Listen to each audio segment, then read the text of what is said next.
உங்களை விமர்சிப்பவர்கள் வெறுப்பவர்கள் யாராக இருக்கட்டும், நேசிப்பவர்கள் நாம இருக்கணும். இனிமே தம்பி வெற்றி கழகத்தை சேர்ந்தவர்கள் அவர்களோட அவர்களை எதிர்ப்பதோ விமர்சிப்பதோ நம்ம வேலை இல்லை.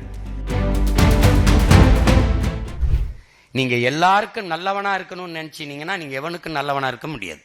உங்களை விமர்சிப்பவர்கள் வெறுப்பவர்கள் யாராக இருக்கட்டும், நேசிப்பவர்கள் நாம இருக்கணும். பிழை யாருடையதாக இருக்கட்டும், திருத்துபவர்கள் நாம இருக்கணும். அதனால அவர் அதை பேசுறார் இதை பேசிட்டார் இதெல்லாம் பேச்சு கிடையாது. இனிமே தம்பி வெற்றி கழகத்தை சேர்ந்தவர்கள் அவர்களோட அவர்களை எதிர்ப்பதோ விமர்சிப்பதோ நம்ம வேலை இல்லை.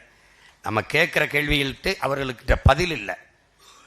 அவர்கள் நம்ம கேள்விக்கு பதில் சொல்றதுக்கு இன்னும் 15-20 ஆண்டுகள் ஆகும். அது வரைக்கும் நம்ம காத்திருக்க வேண்டிய தேவையில்லை. நமக்கு களத்தில் நிறைய வேலை இருக்கு.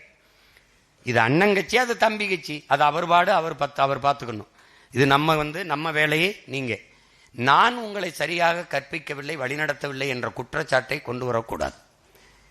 அது நீங்கள் ஒரு சிறு பிழை செய்தாலும் அது என்னையும் கடந்து உலக புனிதன் தலை சிறந்த வீரன் ஒப்பற்ற தலைவன் பிரபாகரனுக்கு பழியாயிரும். அதை கவனம் வச்சு நீங்க பணியாற்றணும். தகவல் தொழில்நுட்பத்தில் இன்னும் ஒருங்கிணைந்து புதிய புதிய பொறுப்பாளர் எல்லாரும் தகவல் தொழில்நுட்பம் தான் இணைஞ்சுக்கிறங்க. இந்த தொழில்நுட்பத்தில் இணைஞ்சுக்கிட்டு எல்லாரும் அதை கடத்துங்க. இப்ப